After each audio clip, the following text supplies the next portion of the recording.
আমাদের ধর্মে তুলসীর এক বিশেষ গুরুত্ব রয়েছে। প্রায় প্রত্যেক বাড়িতেই তুলসী গাছ দেখতে পাওয়া যায়। কিন্তু আপনি কি জানেন যে এই তুলসী স্বয়ং ভগবান বিষ্ণুকে অভিশাপ দিয়েছিলেন? কিন্তু কেন, কোন কারণে স্বয়ং পরমেশ্বর বিষ্ণুকে শাপ দিয়েছিলেন মা তুলসী? এই কাহিনী নিয়ে রয়েছে একাধিক মতবাদ। সকলকে আমাদের চ্যানেলে স্বাগত। আজকে আমাদের আলোচ্য বিষয়, কেন তুলসী বিষ্ণুকে অভিশাপ দিয়েছিলেন। পুরাকালে তুলসী নামে এক সুন্দরী ও গুণবতী নারী ছিলেন। তিনি অতুলনীয় রূপ ও লাবণ্যের অধিকারী হয়েছিলেন। একবার তিনি ব্রহ্মার তপস্যায় মগ্ন হন। এতে ব্রহ্মা অন্তত তুষ্ট হয়ে তাকে বর প্রদান করতে চাইলেন। তখন তুলসী তার কাছে বর চাইলেন যে তিনি নারায়ণকে পতিরূপে পেতে চাইলেন। তখন ব্রহ্মা বললেন, তুলসী যদি দানব শঙ্খচূড়কে বিবাহ করেন তাহলে তার নারায়ণকে পাওয়া সম্ভব হবে। এছাড়া একটি বিশেষ কাহিনী অনুসারে শ্রী গণেশ নাকি তুলসীকে শাপ দিয়েছিলেন যে তার সঙ্গে এক কৈশোরের বিবাহ হবে। যাই হোক, একসময় শঙ্খচূড়ের সঙ্গে তুলসীর বিবাহ হয়। এই শঙ্খচূড় বরপ্রাপ্ত ছিল যে তার অর্ধাঙ্গিনী তার মৃত্যুর কবচ, অর্থাৎ শ্রী সতীত্ব শঙ্খচূড়ের আসল শক্তি। এটি কখনো নষ্ট হলে শঙ্খচূড়ের মৃত্যু আসন্ন হয়ে উঠবে।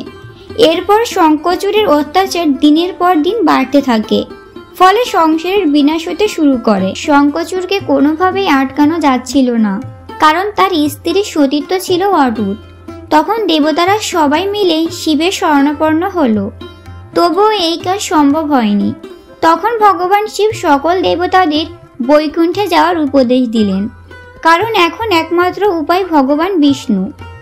সকল দেবতাদের প্রার্থনায় ভগবান বিষ্ণু এক বিশেষ উপায় বের করলেন। তিনি শঙ্খচূড়ের রূপ ধরে তুলসীর কাছে গিয়েছিলেন। অন্যদিকে ঠিক সেই সময় ভগবান শিবের সঙ্গে শঙ্খচূড়ের যুদ্ধ শুরু হয়। ভগবান বিষ্ণুকে নিজের স্বামী মনে করে তুলসী তার সেবা করতে শুরু করে। এর ফলে একসময় তুলসীর সতীত্ব নষ্ট হয় এবং সঙ্গে সঙ্গে ভগবান শিবের ত্রিশূলের আঘাতে শঙ্খচূড়ের মৃত্যু হয়। ভগবান বিষ্ণুর আসল রূপ ফিরে আসলে তুলসী অবাক হয়ে যান। এর পুরো ঘটনা বুঝতে পারলে তিনি শোকে কাতর হয়ে পড়েন, কারণ এমনিতেই ভগবান বিষ্ণুর এক পরম ভক্ত ছিলেন তুলসী। আরাধ্য দেবের কাছে এরূপ কাজ তিনি কখনোই আশা করেননি। অত্যন্ত চিৎকারে কেঁদে ওঠে এই পরম সাধিকা। তিনি অত্যন্ত ক্রোধের বশে ভগবান বিষ্ণুকে পাষাণ হওয়ার শাপ দেন। তখন নারায়ণ পাষাণে তথা শিলায় পরিবর্তিত হয়, যাকে নারায়ণ শিলা বা শালগ্রাম শিলা বলা হয়, যা গণ্ডকী নদীতে স্থান নেয়। স্বামীর মৃত্যুতে যখন তুলসী ভেঙে পড়েছিল, তখন ভগবান তাকে আশীর্বাদ করেন যে তিনি পরবর্তী সময়ে নারায়ণের প্রিয়া হবেন। তখন থেকে নারায়ণ শিলারূপে আবাহন করেন এবং সর্বদা তুলসী লুপ্ত থাকে। এই তুলসী ব্যতীত নারায়ণ পূজা হয় না। কার্তিক মাসে তুলসী পাতা দিয়ে যারা নারায়ণের পূজা করেন তাদের সর্বক্ষেত্রে উন্নতি হয়।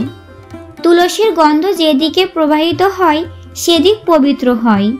হিন্দু পুরাণে আরও একটি কাহিনীর উল্লেখ আছে। সেখানে ঠিক এ ধরনের ঘটনাই ঘটেছিল। ভগবান শিবের নিজের চক্ষু থেকে এক ভয়ঙ্কর ঊর্জা সমুদ্র থেকে পতিত হয়েছিল। সমুদ্র তার তাপ সহ্য করতে পারেননি। সেখানে এক শিশুর জন্ম হয়, যার নাম জলন্ধর। ভগবান ব্রহ্মা প্রথমে তার লালন পালন করেছিলেন। এরপর গুরু শুক্রাচার্যের কাছে শিক্ষায় দীক্ষিত হয়ে ওঠেন। ভগবান শিবের শক্তি দ্বারা তৈরি হওয়ার কারণে জলন্ধর অত্যাধিক শক্তিশালী ছিলেন। তার সাথে বিবাহ হয় বৃন্দা নামের এক নারীর। অনেক ক্ষেত্রেই বৃন্দা ও তুলসীকে একই মনে করা হয়। তাদের জীবন কাহিনী অনেকটাই একই ধরনের। বিভিন্ন মহাপুরাণ ভালো করে অধ্যয়ন করলে বোঝা যাবে যে তুলসী হলেন বৃন্দার রূপ। কিন্তু তবুও এই ঘটনা নিয়ে বিতর্কের শেষ নেই। তো কেমন লাগলো আজকের ভিডিওটি? ভালো লাগলে লাইক, কমেন্ট ও শেয়ার করতে ভুলবেন না। ধন্যবাদ।